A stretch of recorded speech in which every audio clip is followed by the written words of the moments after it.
우리 사람은 그 인생을 삽니다.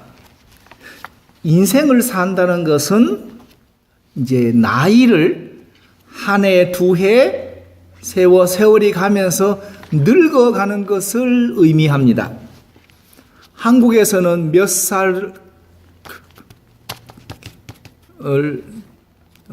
살 먹었느냐라고 얘기하는데 영어에서는 몇 년 늙었느냐를 얘기합니다. 어느 쪽이 좀 더 이치에 타당하다고 생각하십니까? 몇 살 먹었느냐를 가지고는 선배 후배를 따지기 위해서 몇 살 먹었느냐를 따집니다. 그래서 한국 사람은 언제나 처음 만나면 서열 정리부터 해야 됩니다. 누가 형인지, 누가 동생인지, 누가 언니인지, 누가 동생인지를 먼저 정합니다.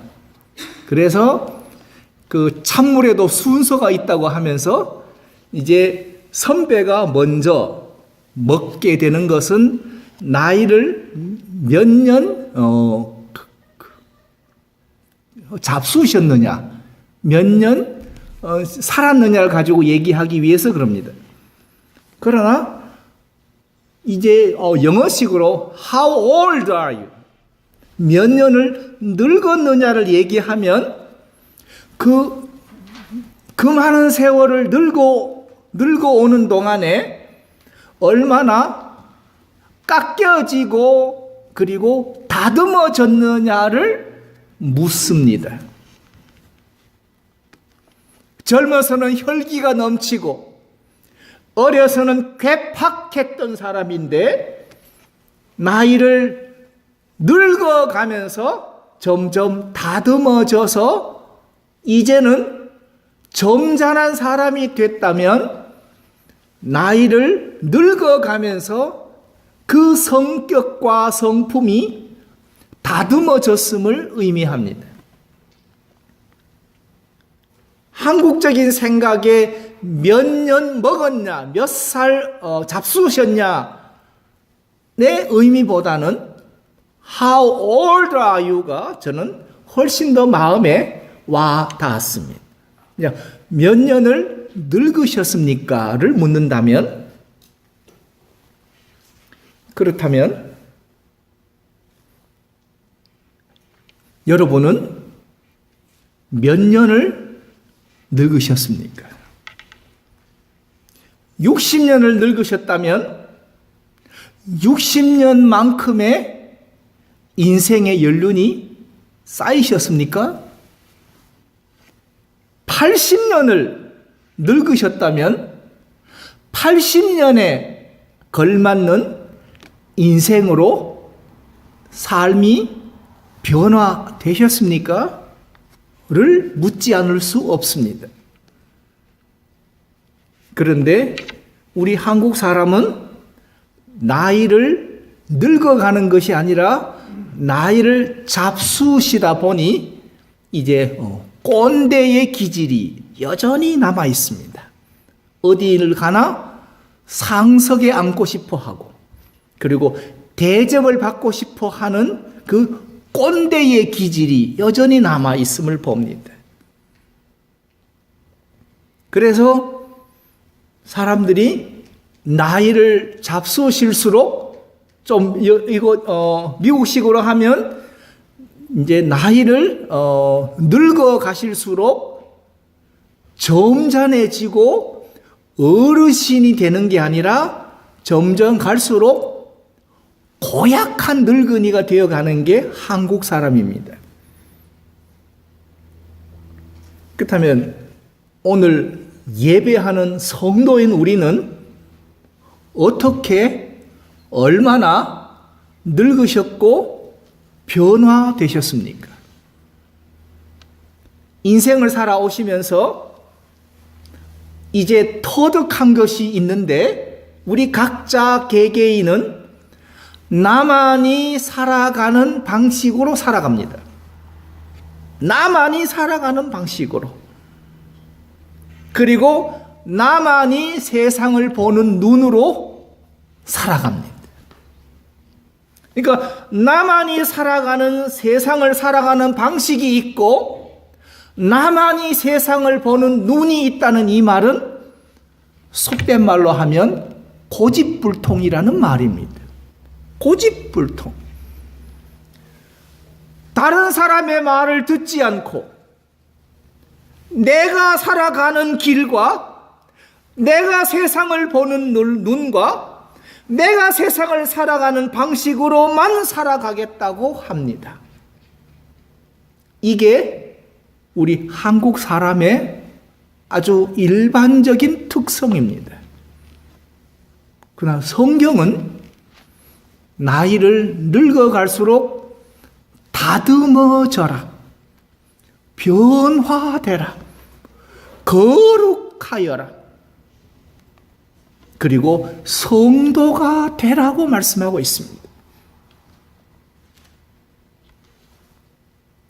그렇다면 우리는 나만이 세상을 살아가는 방식을 가지고 있고 나만의 세상을 보는 눈을 가진 사람으로서 성도가 되어야 할 텐데, 그러면 어떻게 성도가 될 수 있겠는가?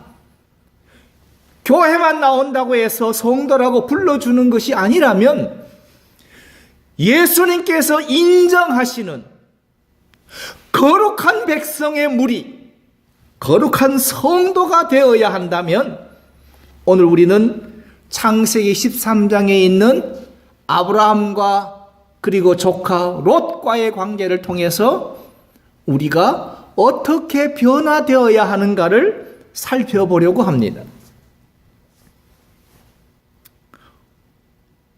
먼저 아브라함에게는 두 가지의 위기가 닥쳤습니다. 첫 번째 위기는 창세기 12장에 나오는 기근입니다.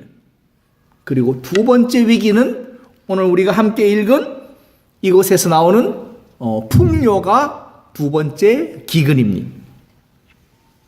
첫 번째 위기는 아브라함이 이기적인 선택을 했지만 그러나 애굽에서 다시 올라와서 그가 베델의 제단을 회복함으로 해결했습니다.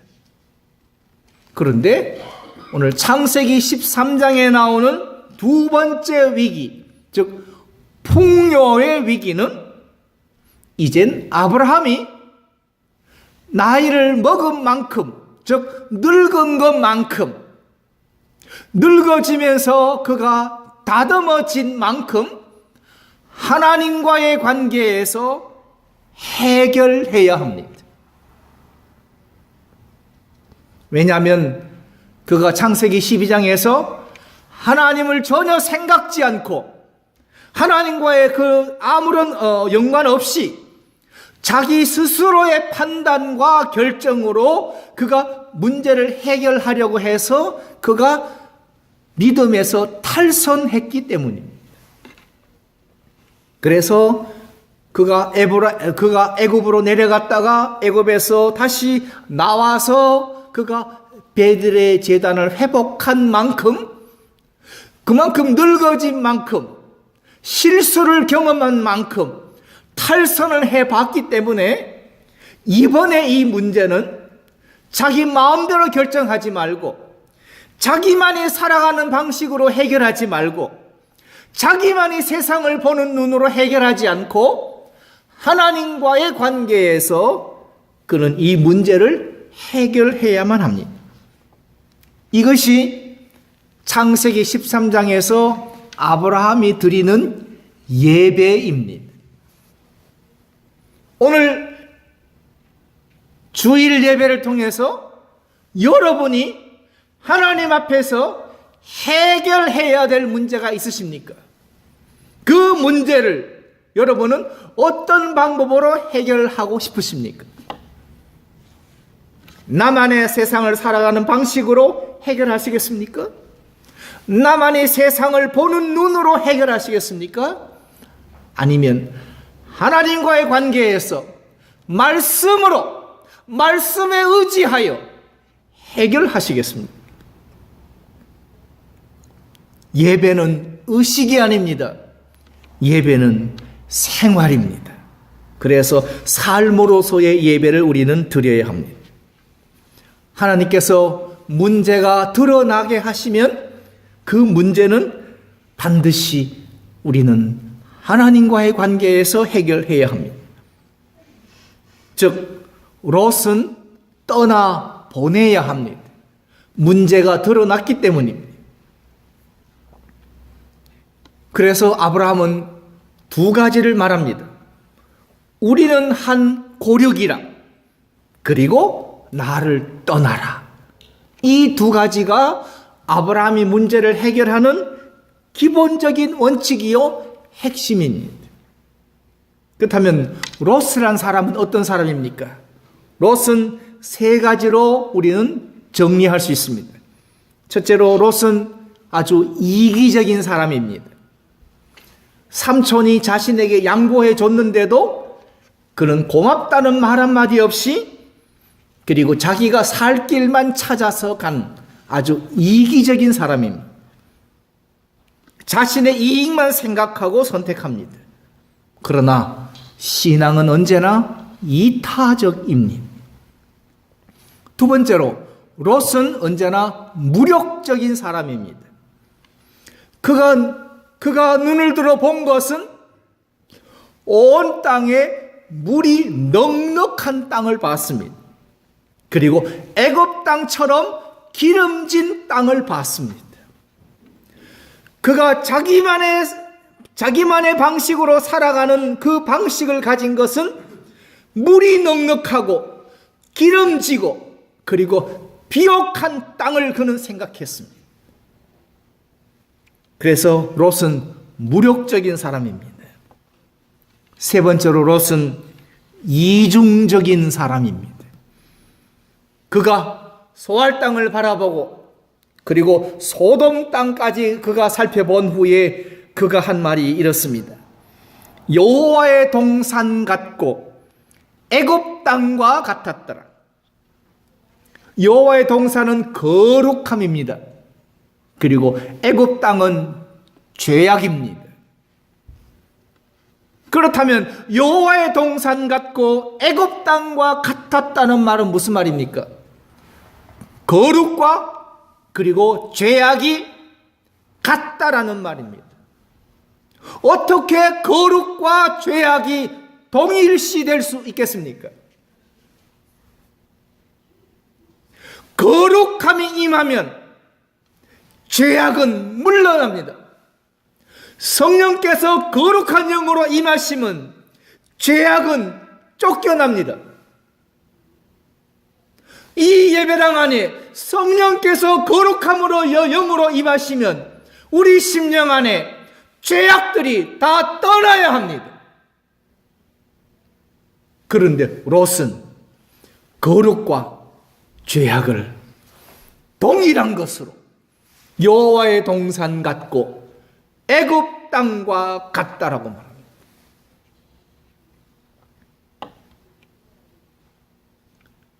이 말은 심령에 죄악이 가득한 사람이 주일날 앞에 나와서 주여 내가 주를 찬양하나이다 하는 것과 똑같습니다.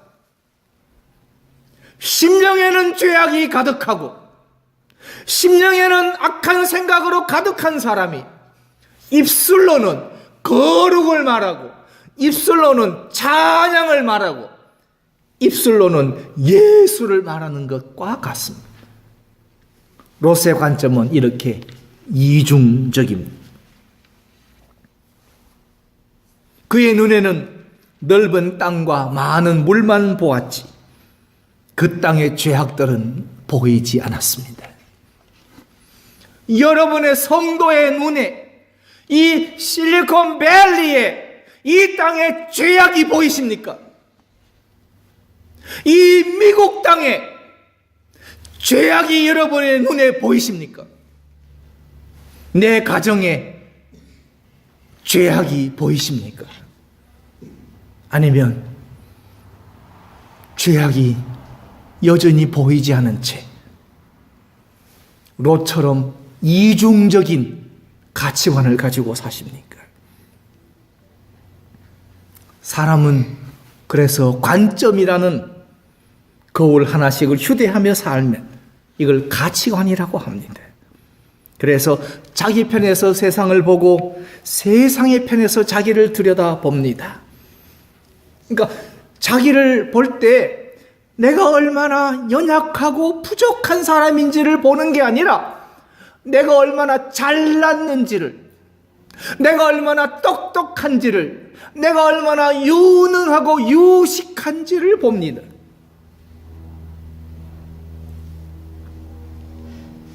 이것이 사람입니다. 그 어디에도 그리스도 중심이 없습니다. 그런데 성도가 되면 관점에 대한 본질적인 변화, 즉 가치관이 본질적으로 달라져야 합니다.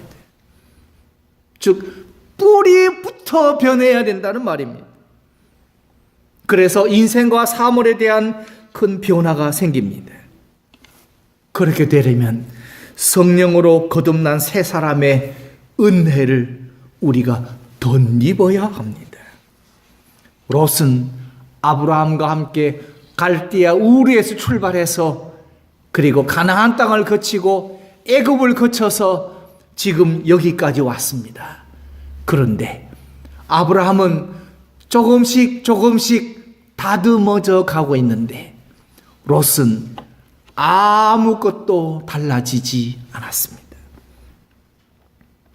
그렇다면 오늘 말씀을 나눌 첫 번째 것은 더 중요한 것을 선택하는 지혜가 필요합니다. 더 중요한 것을 선택하는 지혜가 필요. 우리는 한 고륙이라는 말과 나를 떠나라 하는 말 중에서 어느 것이 더 중요한 말입니까? 한국 사람의 그 정서에서 혈육은 절대로 떼어 놓지 못합니다. 혈육의 관계는. 그러니까 친정어머니는 딸이 출가한 후에도 끊임없이 딸 집에다가 김치 해다가 갖다 주는 이유는 혈육의 관계를 끊지 못합니다. 그러니까 아브라함과 롯과의 관계는 혈육의 관계입니다. 그러니까 삼촌과 조카의 관계입니다. 삼촌은 언제나 조카를 돌봐주고 그를 보살펴줘야 하는 어른의 의무가 있습니다. 그런데 문제를 해결하려면 나를 떠나라 해야 합니다. 혈육의 관계와 나를 떠나라는 문제 해결 두 가지 중에서 여러분은 어느 쪽이 더 소중하십니까? 아브라함과 롯의 관계는 조카라는 그 삼촌과 조카의 그 관계에서 같이 여행을 하는 동행자가 되었고 이제는 서로 믿고 의지하는 동지가 되어 있습니다. 그래서 이제는 서로에게는 없어서는 아니 되는 존재입니다. 없어서는 안 되는 존재.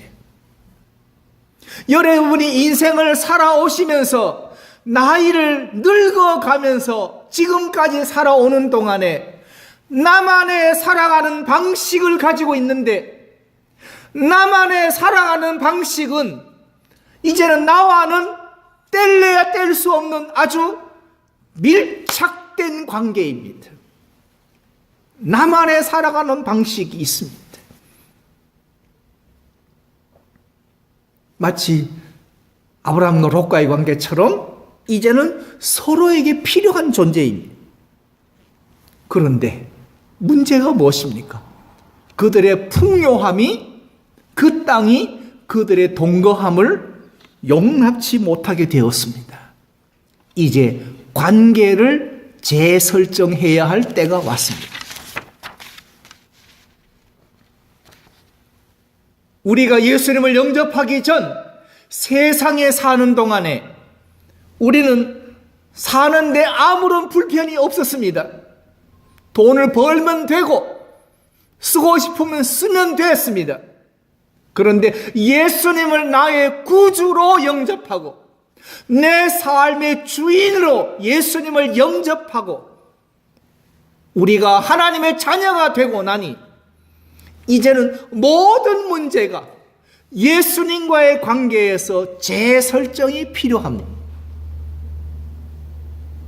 그래서 더 중요한 것이 무엇인가를 생각하고 선택할 줄 아는 지혜가 필요하다는 말입니다.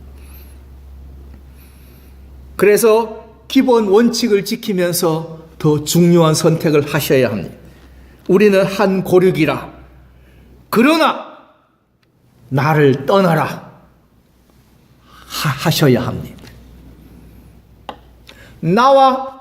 지금까지 나와 살아온 내 성격, 나와 함께 살아온 내 무의식의 세계, 나만의 살아가는 방식, 내가 세상을 보는 관점, 내가 문제를 해결하는 나만의 방법, 그것을 이제는 나를 떠나라 하실 수 있습니까?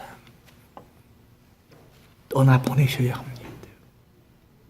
그게 How old are you를 질문했을 때 떠나보냈습니다 라고 말을 하셔야 그게 어른입니다. 아브라함은 혈육의 관계이지만 그러나 이제는 과거의 실수를 반박하고 싶지 않고 다시는 믿음에서 탈선하고 싶지 않아서 혈육의 관계이지만 내가 너를 끝까지 책임지고 보살펴야 하고 나에게는 너가 없어서는 안 되는 존재이지만 그러나 이제는 나를 떠나라.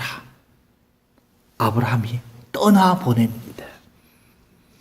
떠나보냄은 더 중요한 선택이 무엇인가를 아는 결정입니다. 그러나 중요한 것은 떠나보냄으로 더 풍성한 것을 받아내는 큰 그릇이 됩니다. 내가 붙잡고 있다고 해서 되는 것이 아니라 떠나보냄으로 오히려 더 큰 것을 담아내는 큰 그릇이 되더라는 겁니다. 한국 사회에 아주 참 이해하지 못하는 것 가운데 캥거루족이란 사람들이 있습니다. 캥거루족. 이게 뭐냐 하면 이제 성인이 되어서도 부모에게 얹혀 사는 사람을 캥거루족이라고 합니다. 캥거루가 옆에 보면은 새끼를 담고 다니는 배에 주머니가 있듯이 성인이 되어서도 부모에게 얹혀 사는 사람. 근데 요즘은 신캥거루족이 나왔답니다. 신캥거루족. 이게 뭐냐 하면 결혼하고서도 부모 집에 얹혀 사는 사람을 신캥거루족이라고 합니다. 이보다 더 심한 것은 또 니트족이라고 있습니다. 니트족은 결혼할 생각도 없고 취직할 생각도 없고 일할 의지도 없고 그냥 부모에게 돈 타서 인생을 즐기고 살겠다는 아이들, 젊은이들을 니트족이라고 합니다. 아무리 내 자식이지만 아무리 내가 배 아파나 내 전물로 키운 자식이지만 이제는 나를 떠나라 해야 할 텐데 한국의 부모들은 그 말을 못해서 그래 그리고 품에 안고 지금도 살고 있습니다. 두 번째로 타락은 한순간에 이루어지지 않습니다. 소돔과 고모라 땅이 여호와께서 멸하시기 전이었기 때문에 아직도 여호와 앞에 악이 가득한 땅이었습니다. 그 땅을 향해서 롯은 자기 발로 걸어 들어갑니다. 롯이 소할 땅 그 들을 바라봤을 때 물이 넉넉하고 아주 기름지고 풍요로운 것 같아 보였습니다.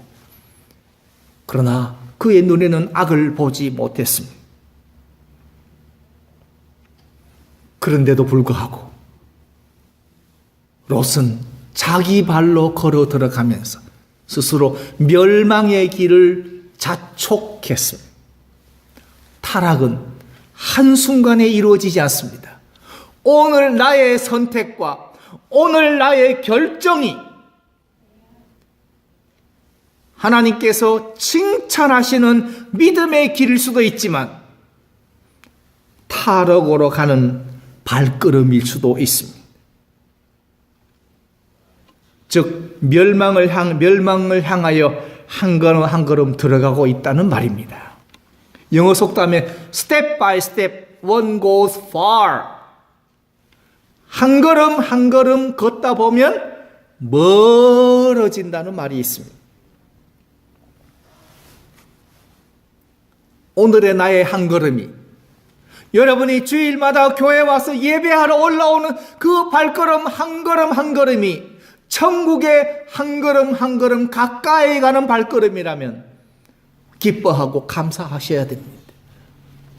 세상을 향해 나아가는 여러분의 발걸음 한 걸음 한 걸음이 지옥과 멸망을 향해 가는 발걸음이라면 발걸음을 멈추고 이제는 방향을 돌아서셔야 합니다.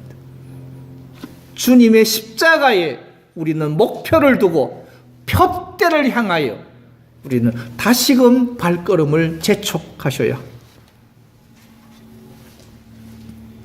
부모에게 용돈을 타서 쓰는 아이는 부모 의존형 아이가 되어서 결국은 아이를 이제 못 쓰게 만듭니다.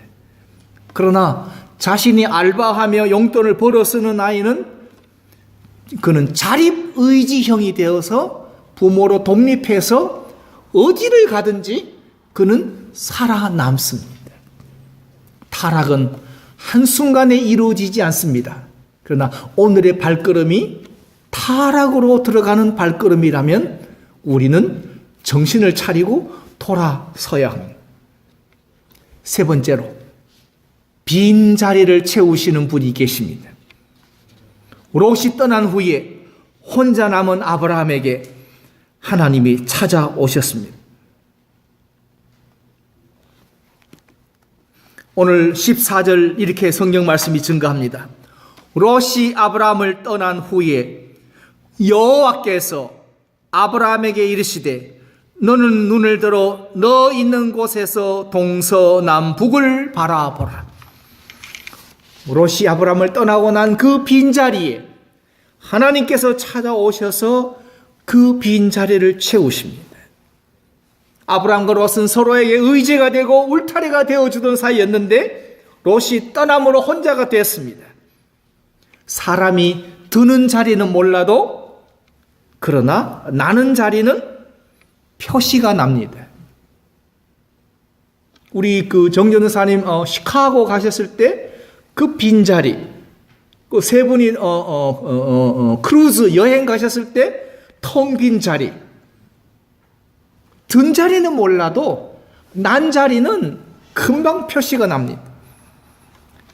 내가 하나님 앞에서 거룩함을 위하여 내가 포기하고 내가 떠나보내고 내가 끊어버리고 내가 돌아서야 했던 그 빈자리는 하나님은 아십니다. 왜 무엇 때문에 그 빈자리가 생겼는지, 내가 더 많은 욕심을 채우려고 빈자리가 생겼는지, 아니면 하나님의 영광을 위하여 그리고 거룩함을 위하여 내가 끊어버리고 떠나보내어 빈자리가 생겼는지 하나님은 아십니다. 롯을 떠나보내고 나서 그 빈자리에 하나님께서 찾아오십니다. 우리는 두 손에 여전히 많은 것을 움켜쥐고도 하나님이 찾아오시기를 기도합니다. 여전히 바라는 것도 많고 여전히 구하는 것도 많은데 여전히 하나님이 또 와서 도와주시고 찾아주시기를 원합니다. 우린 아브라함에게서 배워야 합니다. 나를 떠나라.